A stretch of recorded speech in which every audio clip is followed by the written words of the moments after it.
Okay. Hey, baseball fans, you're going to love this. Today's episode is brought to you by the Sports Card Investor app. Welcome to the world of trading cards reimagined.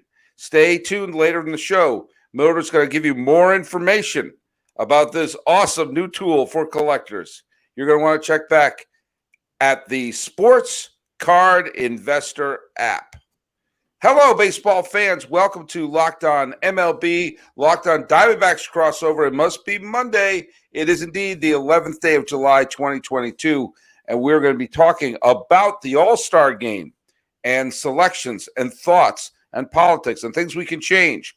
I am your host, Paul Francis Sullivan. I am the Emmy-nominated television producer and writer and sometimes comedian, and used to be actor, now a teacher, and now been appeared in several publications, including the Sporting News and on HBO Sports. That's me. I'm Paul Francis Sullivan. Call me Sully. That's Millard Thomas. He does some stuff. Yeah, I guess I was supposed to name my stuff. I'm a graphic designer, podcaster. Check me out on Twitter at CreatorThomas24 for my personal account, or just look up Locked On Diamondbacks at both Twitter and Instagram for the podcast handle. I wasn't ready for the flex just now, Sully. I wasn't ready. What are you going to do? I was told, why listen to Sully? Besides the fact that I'm me, you follow me at Sully Baseball on Twitter, Sully Baseball Podcast on Instagram. And if you have nasty things to say to me, please send them to Sully Baseball on Twitter, because sometimes that makes my month. Hey, Millard, happy Monday to you. Yeah, thank you. Appreciate it. Recording on a Sunday. You guys are and Monday. As I fervently believe the World Series is going to be Baltimore versus Philadelphia, because that's the way things are working out right now. Yeah. And hey, it is almost at this point next week, we are going to be having the All-Star break, which is the unofficial halfway mark of the season. We've actually played more than half of the games, but kind of psychologically, it's the halfway mark of the year. And basically, I think that if you're still in contention after the All-Star game and you're the general manager of the team, pat yourself on the back. You've given your fans a summer. You know, if you're going into August and you're still in it, yeah, if you're a GM, you could say, "Hey, we did our job. We gave you an entertaining summer," and of course, as a D-backs fan, if we're within like 4.5, 5 games of the wild card race, it's going to be a great summer for us. We're not expecting much more than that. Of course, last year was a great test for that, because the Padres and Mets were playoff teams at this time last year, and not only did they not make the playoffs, they both finished sub 500, which makes you say, hey, but we gave you a summer, right? Huh? Yeah. As a baseball fan, what would you rather want? Would you rather go through a season like the D-backs did last year, winning 50 games, or would you rather be like, the 2013 Red Sox or wherever, where they win all those games and then have that awful collapse in September? Where it's actually, the 2013 Red Sox won the World Series. Yeah. The 2011 Red Sox won a ton of games and then collapsed at the end. That's actually a great philosophical question, because I remember I did have a lot of fun in that 2021 season, the 2011 season. There were a lot of fun games, and there were some big wins.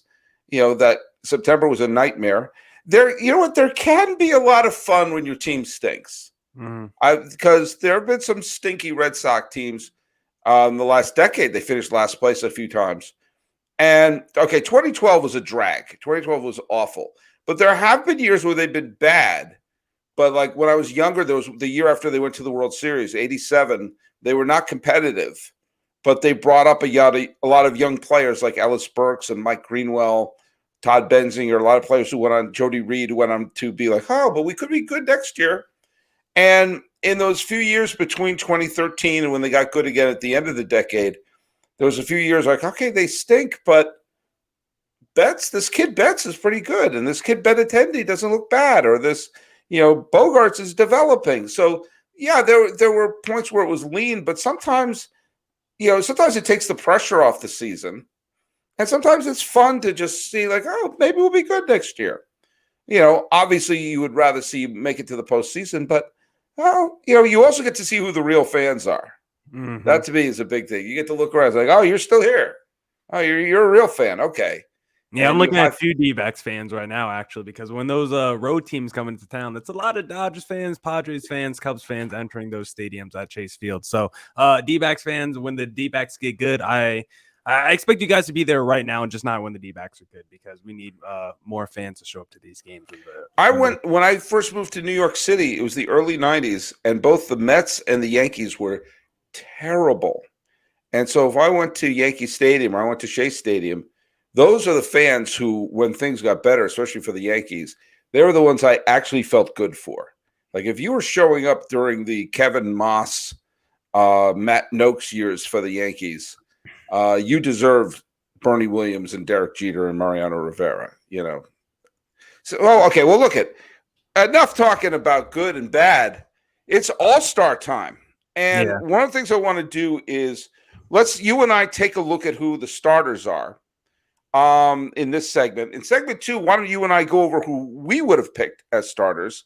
And then for segment 3, let's take a quick peek at some of the other who represented some of the other teams and some of the reserves and everything like that, and how we would make the All-Star game better. So first of all, let's take a look at who got elected to the All-Star game. Who are our American League All-Stars and who are our National League All-Stars? Yeah, do you want me to rattle them off for you, buddy? Yeah, why not? All right.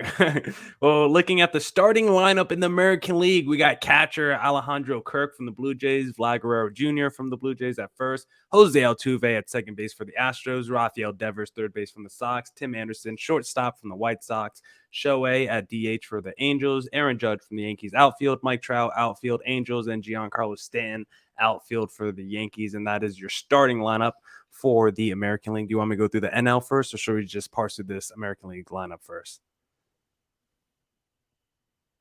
Oh, where did your audio go, sir? I'm right here. I'm right here. You are. It's funny. Like I'm looking through my first, okay, I already see there's some big differences between the starting lineup and my lineup, even though my lineup, a lot of the same people there. Okay, let's take a look at the catcher.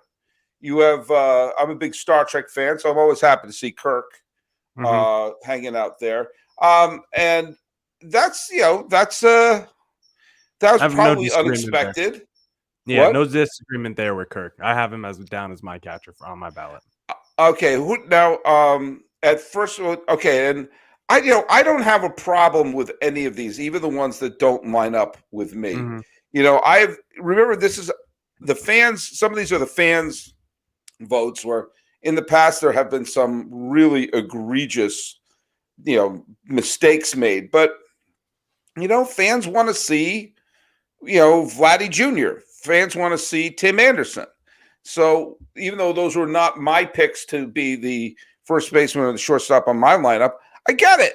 I mean, there's some star power going on there. People want to see an outfield of Stanton, Judge, and Trout.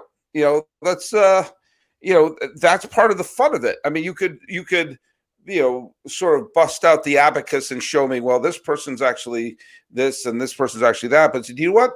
The fact of the matter is, these are some of the stars that people want to see, and none of those players are having bad years. So, this is, again, it doesn't completely line up perfectly with my starting lineup, but there's not a single name on here, including Ohtani as the DH, that I would have an issue with. Yeah, I have like 3 differences from the starting lineup to my own ballot. 2 are kind of nitpicky. I have one issue that I do feel strongly about in the starting lineup. So we'll get into that in just a second. But overall, I think this is like, when I looked at these ballots, like it was all pretty close. And I think overall the starting lineups were probably more easy in the National League than the American League. But when I look at this American League lineup, I think when I talk about those 3 differences, I think the first one I want to start off with from my ballot to the actual ballot, I think is going to be first base, because there's a guy that got snubbed from this All-Star game at first base. He's not even going to be in the game, Sully. Maybe as a reserve, he'll get in for one of these injuries. But Ty France, I got as my All-Star starter over Vlad Guerrero Jr. Now, you might think that's a little controversial, and it's really close. If you think Vlad Guerrero Jr. deserves to be the All-Star first baseman starter, I won't disagree with you. This is one of those nitpicky issues I have with the lineup. But when you look at WRC+, when you look at some of the stats for Ty France, like his slash line is better than Vlad Guerrero Jr.'s. He's like first or second in the American League in WRC+. And I just think he's had a slightly better season than Vlad Guerrero Jr. And I think I'm also knocking Guerrero Jr. a little bit just because it's not as dominant as it was last year when he had this MVP season. I seen that not high in the ceiling that Guerrero's had before. And because he's taken a little bit of a step back this year, I'm going to credit Ty France, who I think has had a slightly better season than Guerrero. France has been fantastic, and I'll go over. I have an issue at first base as well, but let's just to wrap up this particular segment, let's take a look at the starting lineup for the National League. We have Wilson Contreras is the catcher, Paul Goldschmidt, from the Cardinals at first. Jazz Chisholm, starting Marlin, and the infield. Manny Machado. How can any of these all-stars compete when there are all these big market teams like Miami and San Diego dominating? Trey Turner at shortstop. Bryce Harper, I guess he's going to have a big cast on his hand there at the designated hitter spot. An outfield of Jock Peterson. That's interesting. Who would have picked that at the beginning of the year? Ronald Acuna Jr. and, of course, Mookie Betts.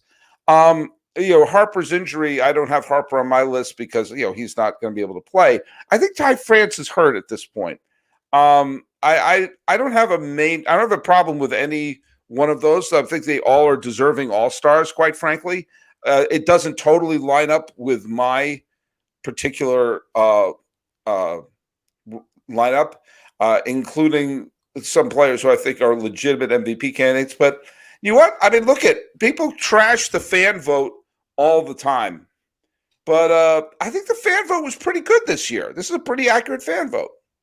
Yeah, I don't mind the fan vote. Looking at the NL starting lineup, I don't think I hate it. I think I have more problem maybe with the pitchers that were chosen than the actual starting lineup in the National League, because I actually think the National League lineup wasn't too tough to decide. I think some of those selections, when you look at the National League stats, like some of those players just jumped out at you and you have to feel like automatically they were all-stars. My biggest issue is probably Bryce Harper, just because he's not going to be playing, so I don't think he should probably be voted. Well, I mean, take a look. I mean, these are basically at this point, it's like everyone has, the stars, and you're trading them. At this point, you're basically trading baseball cards at this point with some of these names. And hey, Millard, speaking about trading baseball cards, I think there's something you need to tell us about baseball card trading going on. And I know I may not get these ads totally in order, but I figured I'm never going to have a transition that easy. So fire away, Millard. What do people want to hear about? Yeah, because I need to tell you, Sully, about this wonderful new thing I discovered. It's called the Sports Card Investor app, because growing up, I love collecting sports cards. My grandfather passed down a whole bunch to me, and growing up, it was just something I really had a passion for. And now watching this young D-backs team, they have so many young players, from the Corbin Carrolls coming up soon, the Jordan Lawlers, and we already got Alec Thomases and the Josh Rojas's as well. Like, there's so many young D-backs players. Like, I want to own a part of the D-backs franchise, a part of the D-backs future, and the best place to do that is the Sports Card Investor app, because welcome to the world of sports cards reimagined. The Sports Card Investor app is the hobby's most powerful resource. Quickly check the value of your favorite cards, find great deals, and profit from the hobby you love. Available completely free in the Google Play and Apple App Stores, the Sports Card Investor app is a must-have for baseball fans. Completely free, easily browse over 630,000 cards from every sport, with hundreds more added each week. Check the latest values of your favorite cards with 7-day or 30-day charts. Find the best prices and buy directly through the app with our eBay deals feature. Download the Sports Card Investor app today, available for free in the Google Play and Apple App Stores, or go to sportscardinvestor.com/lockedon. I couldn't have said it better myself. All right, we're continuing to do our all-star recap here with Millard Thomas. Let's just read down each of our starting lineups here, okay? I'm going to read it. This is if I had a ballot, I did vote. All right, I do believe. If you want to complain, you got to be able to vote. Yeah, and I'll pull it up side to side with how you have it different. Okay, let's see. My starting catcher is Alejandro Kirk. Okay, the same. My starting first baseman was Luis Arraez from Minnesota, who's having a really, really good year. Francis as well, and I toyed with the idea of Jose Abreu, but Arraez is really good. He's been a beast. Second base, I have Altuve. Okay. I think that one was easy. I think Altuve is like automatic. Yeah, and he's Altuve in Los Angeles. If there's anyone going to be the sinister, twirling the mustache, you just have to have that for the theater. And we need him to win MVP. Do we not? He has to win All-Star MVP just to add to the He has to make conversation? some great plays. As shortstop, I have Xander Bogaerts. Again, I have no wait. Who's the starting one? Tim Anderson is a starter. Yeah, I have no problem if it was. I have no problem with Tim Anderson. I just think Bogaerts is having a phenomenal season. Phenomenal. Pay him. Now, third base is interesting because I had to really coin flip this with Jose, and I have Jose Ramirez. Oh, it's Sully. And trust me, the only reason I have Ramirez over Devers is I knew that if I have Bogaerts and Devers, everyone's going to say, oh, he's a native New England or everything. Ramirez is having a phenomenal season for Cleveland. And they would be dead in the water if not for the season that he's having. So I had to pick him. Yordan Alvarez should be the starting left fielder. Yordan Alvarez, okay, he's not the MVP, but he's a top 5 MVP candidate this year, I think. He's really having a phenomenal season for the Houston Astros. Trout, you can't have this all-star game without Trout. Even with Trout's recent slump, his OPS is still over 9, even with his recent strikeout streak. And, you got to want to have him in there. Obviously, Aaron Judge is your right fielder. And obviously, you're going to have Ohtani be the starting pitcher and the DH. That's just, to me, it's just a no-brainer. Just because he's not going to pitch long. So you want to have the theater of him being the starting pitcher and the DH there. So Devers is clearly on my – and everyone else there, whether it was Giancarlo Stanton or Tim Anderson or Rafael Devers or Vladdy Jr., they would all be reserves on my roster as well. But I just think Luis Ariz is one of those players who is always in the middle. I mean, he's having a good season, but he's also, whenever you see the Twins win, he's always in the middle of the rallies or this, that, the other thing. And I think he deserves a lot of love. And Jose Ramirez is look at, I think Judge is the MVP this year. I think that's pretty clear. And some combination of Ohtani and Devers and Trout would be up there too. But Ramirez is up there as well. He's having a phenomenal year. What were your AL? Which AL ones did you not mention? I think you mentioned Ty France and yours as well. I think is hurt. Is he still hurt? I know he was hurt for a little bit. I'm not too sure. I think he might be healthy. I think Yordan Alvarez, he's going to expect to miss the game. He's going on the injured list, so we'll probably have an all-star replacement for Alvarez, unfortunately. Okay. But overall, for my lineup, I had Kirk the same. I had France at first base, like I mentioned. Altuve was easy. I put Devers. I kept Devers at third base just because I think from start to finish this season, you could say Jose Ramirez has been better than Devers, but statistically, Devers' numbers have passed Jose Ramirez's because he's been so much better from the second month on. Like, he's basically caught up and surpassed Jose Ramirez. So I have him on my all-star ballot. And then I have Xander Bogaerts like you at shortstop because I just think Tim Anderson, he hasn't played enough games. He's only played like 50-something games this year. I think it's actually pretty easily Bogaerts who should be the all-star starting shortstop. Yeah. Like, that's my biggest quibble I think I have with the lineup. Like, I think Bogaerts' numbers are so much better than everyone else's in the American League when it comes to shortstop. So I think that one's the only one where I could say, I think the voters got that one wrong. And then like you, I kind of did the same thing. I put Yordan Alvarez in the outfield because I want Ohtani and Alvarez both in my starting lineup because when you look at WRC+, Alvarez leads the American League, I think, in WRC+. According to that stat, which people hail as the best baseball stat now over WAR, he should maybe be the MVP of the American League. Like, Alvarez has had that good of a season. So he's been phenomenal. He's been absolutely phenomenal. I have him in left field in mine because I wanted to squeeze him in. I know that's being a little bit playing games there, but no, I agree. And believe me, you don't have to sing.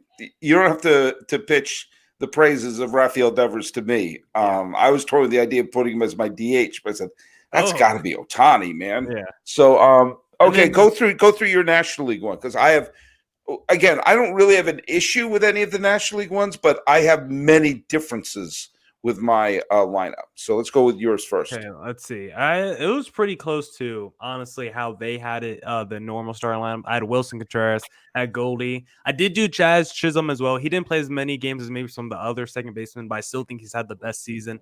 Manny Machado at third, Trey Turner at shortstop, Betts in the outfield, Peterson in the outfield. My biggest differences was maybe I had Juan Soto in the outfield as well, and then I also had, because they had Ronald Acuna in the National League, he got voted in. Then at DH, like I just couldn't go with Bryce Harper because spiritually, it's like we know he's not going to be in the All-Star game. We've known that for a couple weeks now. So I went with Kyle Schwarber, who's just been on a freaking tear the last month when it comes to power and home runs, and he's just like the prototype DH. So I had him as my DH over Bryce Harper. Those were probably my two biggest ones, just the outfield and the DH. I switched up. Okay, this is gonna be interesting breaking this down with you here. Okay. I have Contreras at catcher. Okay. I have Goldschmidt at first. I have Tommy Edman of That's St. good. Louis as my second baseman. He's having a great year. And no offense to Jazz Chisholm, but I think Edman is just having a really good overall year. He was my pick there. I have Dansby Swanson at shortstop. I'm just a big fan of Dansby this year. I think he's having a terrific season. Arenado, I have a third. You and I are lock, stock, and barrel. If my left fielder is Kyle Schwarber. Okay. My center fielder is Juan Soto. And my right fielder is Mookie Betts. My DH is Freddie Freeman. Okay. Just because I wanted to have another Dodger in that starting lineup. And it really was between Trey Turner and Swanson. I just think Swanson's having a terrific year. And I thought he was worthwhile having there. And Sandy Alcantara is my starting pitcher. By the way, full disclosure, up until today, I've been calling him Sandy Alcantara. It's Sandy Alcantara. What? I know, according to the Mets announcers I was listening to on Sunday. So he had yet another phenomenal game against the Mets. So he's the Cy Young Award winner at this point. And to me, that's a no-brainer to have him be the starting. There's some wonderful pitchers this year, but he's pitching like an old school ace. No, he's pitching like, he's the runaway Cy Young favorite. So our starting pitchers are Shohei Ohtani and Sandy Alcantara. And, my lineup is Freeman, Betts, Soto, Schwarber, Arenado, Swanson, Tommy Edman, Goldschmidt, and Wilson Contreras. You have Ohtani starting your American League starting lineup. I got Shane McClanahan of the Rays as mine, and then of course Sandy Alcantara. Now that's what Alcantara. Like, I'm just going by what they said during the Mets broadcast. Look, I understand why you have McClanahan from Tampa Bay. Yeah. I just like the theater of Shohei Ohtani starting. It just it's to me that's healthy. That's a healthy way to do it, and to make some green. These are athletic people who do some green. I think there's a member of the Athletics who's going to be wearing green at the All-Star game. God, what is this getting me to think of? Does this remind you of anything? Athletics and green? I think it does, Sully, because I actually use this product every day to make me look like a baseball player, to become an athlete like a baseball player. And maybe one day I'll make it to the podcast All-Star game because I use this thing called Athletic Greens to start my day and give me a boost to my morning every single day. Because let me tell you a little bit about Athletic Greens, because what is this stuff that I'm talking about? Well, with one delicious scoop of AG1, you're absorbing 75 high-quality vitamins, minerals, whole food source superfoods, probiotics, and adaptogens to help start your day right. The special blend of ingredients supports your gut health, your nervous system, your immune system, your energy, recovery, focus, and aging, all those things. And the reason why I love Athletic Greens is because it's lifestyle friendly. Whether you eat keto, paleo, vegan, dairy-free, or gluten-free, it does not matter. Costs you less than $3 a day. And they have over 7,000 5-star reviews, so you know they're reputable. Right now, it's time to reclaim your health and arm your immune system with convenient daily nutrition. It's just one scoop in a cup of water every day. That's it. No need for a million different pills and supplements to look out for your health. To make it easy, Athletic Greens is going to give you a free 1-year supply of immune-supporting vitamin D and 5 free travel packs with your first purchase. All you have to do is visit athleticgreens.com/MLB Network. Again, that is athleticgreens.com/MLB Network to take ownership over your health and pick up the ultimate daily nutritional insurance. could not have said. It's just the tones Hmm, of Millard thanks. Thomas. You know what? Are there any snubs at this point? I mean, the thing about, there used to be like, I can't believe this person couldn't make it or this person, but they always add so many injury replacements that by the time they get to the final roster, we're really just sort of splitting hairs by the end. There's not going to be any, I don't think, any truly egregious omissions from this list. I don't know. Ty France, I think it's a pretty big one. And then also Carlos Rondon of the Giants not making it. I mean, he's like one of the best pitchers in the National League in ERA. He's like second in strikeouts. He's like number one in WAR and FIP in the National League among all starting pitchers. So like he's been a workhorse for the Giants team that this year. He's been huge in replacing Kevin Gausman in that rotation. He's been better than Kevin Gausman this season. So I think Rondon is probably a huge one. Zach Wheeler is pretty big as well. Ty France is probably a big one. Those are probably my big three when I'm looking at some snubs. But even your guy, Tommy Edman, who you had as a starter, he didn't make the All-Star game. So maybe you think he's a big snub. Yeah. I mean, I just, maybe it's just, I feel that there's going to be, I didn't make a big deal of Tommy Edman not on the roster. And you could make the argument that I may be promoting him because I think he's having an under the radar, very good year with St. Louis. But, I just feel that there's going to be, eventually there'll be an opening. Maybe I'm being optimistic. But of course, how about Dylan Cease too? He didn't make it. Dylan Cease, he's fourth in ERA in the American League. Yeah, that's a big one. He's been outstanding. And you mentioned Carlos Rodon, who was a White Sox last year. Rodon had a phenomenal game just a couple of days ago. Complete game victory against San Diego over the weekend. Oh yeah, where he struck out like 12 batters or something. Remember complete games? Pitchers used to do that. It used to be but yeah, I mean, maybe I guess that the snubs is really something you're going to have to ask the day before the game because if they wind up putting them on the roster over the next week, if you look them up on baseballreference.com, the single greatest website in the history of the planet Earth, if you made the All-Star team as a starter voted in by the fans or at the last minute as an injury replacement, it doesn't say All-Star but a last minute injury replacement. It just says All-Star. Just so so we also have a reunion of the 2006 World Series going on with Albert Pujols and Miguel Cabrera being put in. They should always do that. There was always that used to be kind of a tradition in the All-Star game where if you knew a star was retiring, they're in. Give a chance, especially someone who was, Cabrera, obviously multiple MVPs going to the Hall of Fame. Pujols, multiple MVPs going to the Hall of Fame. And they're both with the teams, that faced off, Cabrera wasn't on that 06 team. He was still with Miami at that point. But when you think of Cabrera, you think of the Tigers. Yeah. When you think of Pujols, you think of the Cardinals. Yeah, so, unless you're an accountant at the Angels office, they're playing with the teams that they're probably, there's no doubt Pujols is going to have a St. Louis cap on his plaque, and that Cabrera is going to have the Old English D on his plaque. So yeah, they're there. It's not like like last year Pujols was playing for Los Angeles, playing for the Dodgers, or like if Cabrera found himself as playing for the Rangers or some team like that. Like no, they're going to be there. They're going to be representing their teams as kind of in an honorary way. But like I remember in '83, both two Hall of Famers, Carl Yastrzemski and Johnny Bench, were both retiring that year. And so they're both on the All-Star team, and they got a huge standing ovation. Mike Schmidt happened the same year when he was elected as a starter, but retired before the All-Star game because he said, I'm done. My injuries were catching up to him.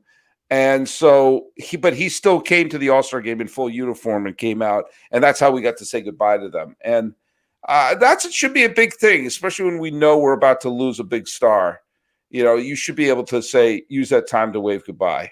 Yeah, I think we have to set a baseline and a standard, though, for who that big star is that deserves the honor, because it can't be the Omar Vizquel's year 24 going on their retirement tour, making the All-Star. Well, there's a whole other reason for not Omar Vizquel as well. But I think we need a standard. But real quick, Sully, we got some big breaking news in Major League Baseball right now. We got a trade. Robinson Cano has just been traded to the Atlanta Braves. How does that feel? First reaction. Let's see. So what did they get for him? Did they get like just cash consideration? Cash. There you go. So they just lifted up a few cushions. They found some cash. They sent it to San Diego. Does it come with a time machine? Unfortunately not. Mets are paying most of the salary, I think. Yeah. So Cool. I know that they DFA'd him and they took a flyer. So, it's a red flag when you're a high-profile, high-priced player and you're going to play for your third team in a year. Yeah. I don't dislike Robbie Cano. What do you know? Is he going to be this year's like Eddie Rosario or Jorge Soler for the Braves? No, I don't see that happening. I think he's done. Yeah, he's washed. I think he's cooked. I think we're now at the kind of like when at the end of like Robbie Alomar, another problematic player.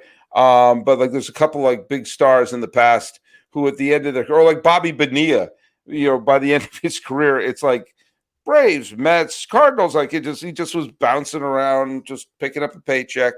Ricky Henderson was that at the end of his career.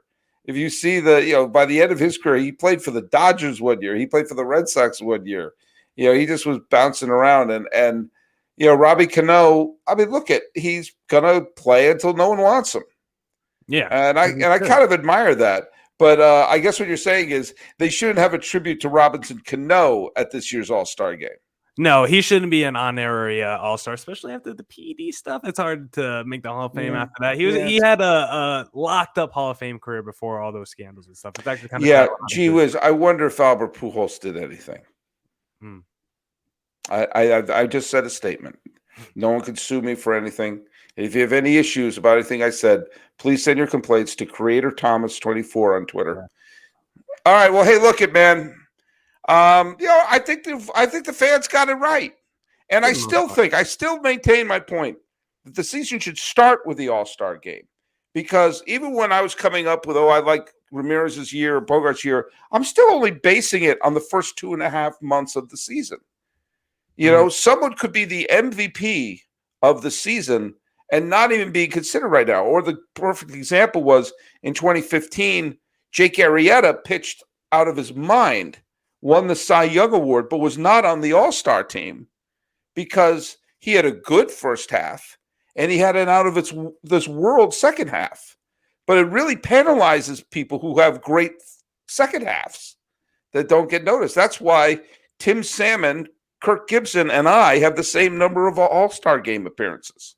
Mm-hmm. So I maintain that that's the case. But for the flawed way that we do it, I think the fan vote got it pretty right. You got to give them credit. They got it pretty close. But how do you feel overall just about the idea of having one representative from every team? Do you just feel like it should be the best players in there, or do you think that's a fair philosophy? For the way the All-Star game is now, it should just be the best players. Mm-hmm. Okay? Like the Diamondbacks have, which the Diamondbacks representative? Mantiply, baby, and he deserved it. Okay, there you go. Mantiply. Let me say this about Mantiply. Longest streak in MLB history for a left-handed pitcher, not allowing a walk in consecutive starts. There you go. Well, you know what? That MLB record, guys. MLB record. I'm going to be bouncing my grandchild on my knee telling me all about that record. Yeah. But I think the representative for each team works if you do the All-Star game the way I want to, which starting the season. Because every team's going to have at least one player they're pushing their chips to the center of the table thinking that they're going to be good. I just think as it is now, if you have a player who is just there because, I call it the Robert Fick All-Star syndrome.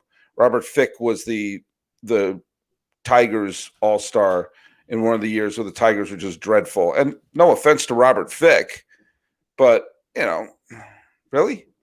And, I think that every team representative would work perfectly if we're starting the season with the All-Star game. But as the Midsummer Classic, I think give us the best players.